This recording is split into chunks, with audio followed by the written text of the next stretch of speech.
Messi rested, then scored, and Argentina's knockout warning got louder. Can Argentina manage Lionel Messi without blunting him? Austria and Algeria are through. The last 32 bracket is set, and Dr. Congo now wait for England. First on Tablo Sports, Messi comes off the bench against Jordan. We start with Argentina, because this was not just another Messi goal. It was a minutes management test with a scoreboard attached. Messi comes off bench and scores as Argentina beat Jordan to top Group J. The easy headline is Messi scores again, because of course it is. The more important story is that Argentina protected his workload and still finished top of Group J with a 3-1 win over Jordan. That balance matters now, because the knockouts punish sentiment quicker than any Group J's opponent. If Argentina can keep Messi sharp without asking him to carry every minute, that becomes a tactical weapon, not a nostalgia tour. Lionel Messi did not start this match, and that detail matters. Argentina used the Inter Miami forward from the bench, got the job done, beat Jordan 3-1, and finished top of Group J. Sky Sports reported that Messi became the first man to score in 7 consecutive World Cup games, while BBC has him on 6 goals at the 2026 tournament. So let us be clear on this. This was not Argentina limping over the line while hiding their biggest star. This was Argentina controlling risk and still getting a record-setting punch from him. Look, there is a temptation to turn every Messi moment into a soft-focus legacy piece with violins and slow-motion celebration shots. Not here. The football question is sharper. Can Argentina keep shaving his minutes without losing control of matches? Because in a knockout game, one bad half can turn a clever workload plan into a panic button. Against Jordan, the plan worked. Messi came on, scored, and Argentina walked away with the group. That is clean. But the risk is also obvious. The deeper this tournament goes, the harder it becomes to hide any physical limitation behind game state control. Jordan should not be framed as some footnote in a parade either. They were part of a match that forced Argentina to make real choices about tempo, rhythm, and timing. The result says Argentina are top. The Messi goal says the aura is still dangerous. The substitution detail says Argentina know exactly what they are protecting before the round of 32. And while Argentina made qualification look controlled, the other Group J story was pure tournament chaos. One late swing changed who stayed alive and who went home. Austria and Algeria reached last 32 after 3-3 draw knocks out Iran. 3-3 draw can look friendly on paper, but this one was brutal for Iran. Austria and Algeria both benefited from the final shape of the game, while Sasa Kalajdzic's 96th-minute equalizer helped Austria survive. The controversy is not that the result happened. The real debate is whether this expanded format creates late-game incentives that feel uncomfortable. Still, uncomfortable is not the same as suspicious, and there is no basis here to dress the matchup as some prearranged drama. Austria and Algeria are both into the last 32 after a 3-3 draw, and Iran are out. That is the clean version. The cruel version is that injury time rewired the group. Sasa Kalajdzic's 96th-minute equalizer helped Austria stay alive, and that late goal left Iran eliminated. This is exactly the kind of ending that makes fans stare at the table, count again, and then accuse the format of having a sense of humor. Here is the important bit. Do not turn this into a conspiracy story. The reporting we have says Austria and Algeria qualified, Iran were knocked out, and the late equalizer changed the picture. That is enough drama without inventing something darker, but the fan debate is real.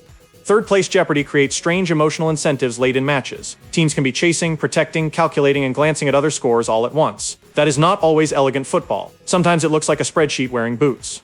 For Austria, survival matters more than style. For Algeria, the draw still delivers knockout football. For Iran, the tournament ends with the worst kind of exit, not just losing control of your own match, but watching the wider group mathematics close the door.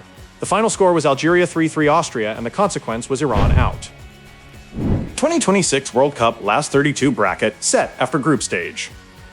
This is where the World Cup stops being a survival contest and becomes a route management contest. The first 48-team knockout bracket is not just bigger, it changes how fans, coaches, and federations read momentum. The bracket being set gives clarity, but it also creates a new kind of pressure, because every team can now see the road ahead.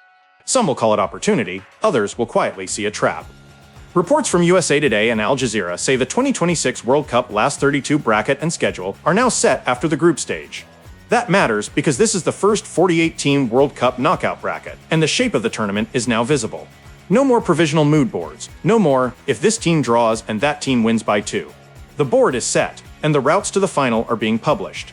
Put it this way, fans are already doing what fans do best, which is mapping imaginary heavyweight collisions 3 rounds early and then acting betrayed when football refuses to follow the graphic. The serious part is that managers can now plan around opponents, travel, recovery windows, and possible tactical matchups. The knockout stage is not only about who has the best 11, it is about who handles the bracket without letting the bracket handle them. The caution here is important. We are not listing specific fixtures beyond what the supplied reporting supports, and we are not treating earlier provisional pairings as current reality. The confirmed bracket is the story. The tournament has crossed the line from qualification chaos into knockout consequence, and every mistake now carries a flight home. One of those confirmed consequences lands directly on England. Their next opponent is no longer a theoretical line in a bracket. Dr. Congo set up England's last 32 tie after Wissa double beats Uzbekistan. England may like the look of the draw, but DR Congo are not arriving as decorative opposition. Ioane Wissa's double gives this matchup a very different feel from a routine last 32 assignment. The emotional trap for England is thinking favorable means safe. A team making history often plays with the kind of freedom that makes favorites uncomfortable. DR Congo beat Uzbekistan 3-1, qualified for the last 32 for the first time in their history, and set up a meeting with England. Ioane Wissa scored twice in the comeback win. That is the kind of detail England cannot treat like background noise. A comeback victory, a historic qualification, and a forward who has just put his name all over the match report, that is momentum with a pulse. England fans are already doing the classic split-screen routine. One half of the room says this is a favorable draw, the other half is watching recent performances and asking whether England have actually looked sharp enough to make any draw feel comfortable. Both reactions can be true. DR Congo are not being framed as a giant in disguise, but they are confirmed opponents, they have just won 3-1, and they are entering the tie with a historic storyline that will not need a motivational speech. For England, the danger is not only Wissa, it is the match dynamic. If England starts slowly, the crowd temperature changes. If DR Congo score first, the tie becomes less about rankings and more about nerve. This is not an unconfirmed permutation anymore. DR Congo are through, Uzbekistan are out, and England's knockout path now has a real name attached to it. That brings us back to England's own group finish. The result was correct, but the performance has not ended the argument. Bellingham and Kane seal England top spot, but performance concerns remain. England did what they needed to do against Panama, and pretending otherwise would be silly. But a 2-0 win with Jude Bellingham and Harry Kane scoring does not automatically erase the concerns about rhythm. The overhyped part is the comfort of top spot, the more important part is whether England actually look built for knockout pressure. Right now, the answer is not clean enough for a team with this much attacking talent. England beat Panama 2-0 and finished top of Group L. Jude Bellingham broke the deadlock, Harry Kane scored, and the rout improved. Job done, yes. Statement made? That is where the conversation gets awkward. Reports framed the result as England getting what they needed, while warning that the level will have to rise in the knockout rounds. Look, this is the kind of England performance that creates two completely different fan experiences. If you care only about the table, you are calm. Top of the group, clean result, 2-star names on the score sheet. If you care about how the football actually looked, you are less relaxed. The attack was not being described as fluent overall, and that matters because knockout opponents do not give extra credit for having famous names on the team sheet. Bellingham scoring is a major positive because England need midfield aggression, timing, and presence around the box. Kane scoring is also huge for reasons we will get to in the next story. But the team question remains. Can England turn control into threat before the match becomes nervous? Against Panama, they won 2-0. Against Dr. Congo, the same slow patches could become a problem with consequences. Inside that same England win, Kane had his own separate headline. And this one is not just a stat for the archive. Harry Kane becomes England's all-time leading World Cup scorer against Panama. Kane's record gives England a stabilizing story when the wider team performance still feels debated. BBC Sport reported the goal against Panama was his 12th at World Cups, making him England's all-time leading World Cup scorer. The record matters because elite tournament teams often need one reliable finisher, while the rest of the machine is misfiring. But it should not be used as camouflage for England's attacking rhythm. Harry Kane scored in England's 2-0 win over Panama, and BBC Sport reported that the goal took him to 12 World Cup goals for England. That makes him England's all-time leading World Cup scorer.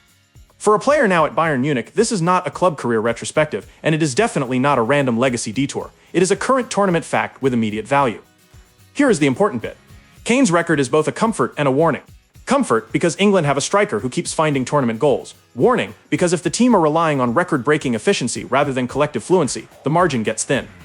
A knockout match can be decided by one Kane finish, absolutely. It can also be lost if England spend an hour failing to create the kind of chance even Kane can turn into something. There is a funny thing about records. They can make a problem feel smaller than it is. Kane's scoring lets England breathe. It does not prove the attack is fully connected. The discussion around him now is exactly that split, record versus rhythm. 12 World Cup goals is a major achievement, but England's next match will care more about service, tempo, and whether Kane is isolated when the pressure arrives. Now to a story with longer-term impact, because Canada's knockout outlook may have just changed. Their biggest star is back in the conversation at exactly the right, or riskiest, moment. Alphonso Davies' return boosts Canada before World Cup knockout test. Alphonso Davies returning is a huge headline for Canada, but availability is not the same as guaranteed dominance. The Guardian reported his return as Canada approached a major World Cup moment, and FotMob cited Jesse Marsh, calling it a huge boost. The tactical point is simple. Davies changes Canada's ceiling if he is genuinely ready. The danger is equally simple. Rushing a star in knockout football can turn hope into a gamble. Reports say Alphonso Davies has returned as Canada moved toward a major World Cup test. FotMob cited Jesse Marsh, describing the returning Davies as a huge boost for Canada's World Cup hopes. That is easy to understand. Davies is Canada's most explosive footballer, a Bayern Munich player with pace, carrying power, and the kind of transition threat that forces opponents to defend differently. But this is not done yet in the sense of a guaranteed starting role, and the reporting we have does not confirm he is locked into the 11. That distinction matters. A player can be back around the squad, back in training rhythm, back as an option, and still not be ready for 90 minutes of knockout intensity. Canadian debate is already circling the right question. Is Davies fully ready, or is the emotional pull of the moment dragging the decision forward? If he is ready, Canada become more dangerous immediately. Davies can tilt a flank, break a press, and turn a defensive clearance into an attack before the opponent has finished reorganizing. If he is not quite there, Canada have to manage risk without letting the occasion manage them. The boost is real, but the selection call carries pressure. Elsewhere, Spain's knockout planning has taken a much less comfortable turn. Their attacking depth is now being tested before the games get even harsher. Nico Williams criticizes tackle that left him injured as Spain injury worries grow. Nico Williams' injury scare is not just about one winger being angry at one tackle. Spain's issue is the timing, because knockout football punishes a thin attacking rotation. BBC Sport reported Williams criticized the tackle that left him injured, while Yahoo Sports reported wider worries including concern over Yeremy Pino. Until recovery timelines are confirmed, the only honest framing is concern, not certainty. Nico Williams has criticized the tackle that left him injured, according to BBC Sport. Yahoo Sports reported that Spain's injury concerns have grown, with Yeremy Pino maybe out of the World Cup. That is a real problem for Spain because their attacking identity depends heavily on movement, width, and the ability to stretch opponents before passing lanes open inside. So let us be clear on this. We are not claiming Williams is ruled out. The reporting supports an injury scare and growing concern, not a confirmed end to his tournament. But even uncertainty can damage preparation. Coaches do not build knockout plans in a cloud of maybe. They need to know who can sprint, who can press, who can repeat actions, and who is one sharp turn away from making the bench look like a medical waiting room. Williams, currently at Athletic Club, gives Spain directness that stops possession from becoming decorative. Without him fully fit, and with concern around Pino, Spain may have to rethink how they attack wide areas. Fans are debating whether the challenge deserves further scrutiny, but the practical consequence is already clear. Spain's forward options are under pressure before the round of 32. At the same time, there is a tournament-wide issue that does not belong to one team. Heat, hydration breaks, and match rhythm are now part of the World Cup conversation. FIFA heat criticism puts World Cup hydration breaks under scrutiny. Hydration breaks are easy to mock until players are visibly dealing with heat. ESPN examined why they are being used at the 2026 World Cup, and why FIFA has faced criticism. The real debate is not whether player safety matters, it obviously does. The harder question is how these breaks affect tempo, tactics, and fairness across knockout matches. ESPN has reported on hydration breaks at the 2026 World Cup and the criticism FIFA has faced around heat management. The evidence supports scrutiny of how the tournament is handling conditions, but it does not support inventing a new rule change or claiming FIFA has abolished hydration breaks. The story is about use, criticism, and player welfare under tournament pressure. Fans are split, and honestly, both instincts are understandable. One side sees hydration breaks as necessary safety measures because players are not machines, despite what some tactical graphics accounts appear to believe. The other side worries about rhythm, because a break can interrupt momentum, reset a press, cool down a team that was under pressure, or give a coach a free mini-team talk. In knockout football, that is not a tiny detail that can affect the match. The uncomfortable truth is that player welfare and competitive flow can clash. A team chasing a goal may hate the pause. A team melting physically may need it. FIFA's handling of the heat conversation will keep being judged not by press releases, but by what happens on the pitch when fatigue, temperature, and elimination pressure collide. Finally, the consequences of elimination are already hitting dugouts. Scotland's World Cup exit has brought an immediate leadership reset. Steve Clarke resigns as Scotland head coach after World Cup elimination. Steve Clarke's resignation turned Scotland's elimination from disappointment into a structural decision. Sky Sports reported he stepped down after the country's World Cup elimination was confirmed, with Ghana's defeat to Croatia sealing Scotland's exit. The sharp detail is that this came weeks after he signed a new 4-year deal. That makes the fallout feel less like a slow ending and more like a campaign that collapsed straight into a reset. Steve Clarke has resigned as Scotland head coach after Scotland's elimination from the 2026 World Cup was confirmed. Sky Sports reported that Ghana's defeat to Croatia confirmed Scotland's elimination and also reported that Clarke's exit came weeks after he signed a new 4-year deal. The Guardian also reported his resignation after the World Cup exit. The language matters here. He resigned. We are not saying he was sacked, but the timing is still brutal. A new deal usually signals stability, or at least the public version of stability. Then the tournament ends, the expanded knockout phase is missed, and the manager leaves. That is not a gentle footnote. That is a federation suddenly facing the question every eliminated country dreads: was this underachievement, or was this the ceiling? Scottish reaction is focused on exactly that divide. Some will argue the campaign exposed squad limits, others will see a missed chance in an expanded World Cup where more teams had a route into the knockouts. Either way, Scotland are out, Clarke is gone, and the next decision will define whether this becomes a rebuild or another cycle of explaining why the margins were cruel. And as the World Cup picture tonight, Messi managed but still decisive. England qualified but still questioned. Dr. Congo arriving with history, Canada watching Alphonso Davies' fitness, Spain sweating over wide attackers, FIFA facing heat scrutiny, and Scotland already changing leadership. The group stage has ended, but the polite part of the tournament has ended with it. From here, every selection call, every injury update, every hydration pause, and every famous name on the bench carries a cost.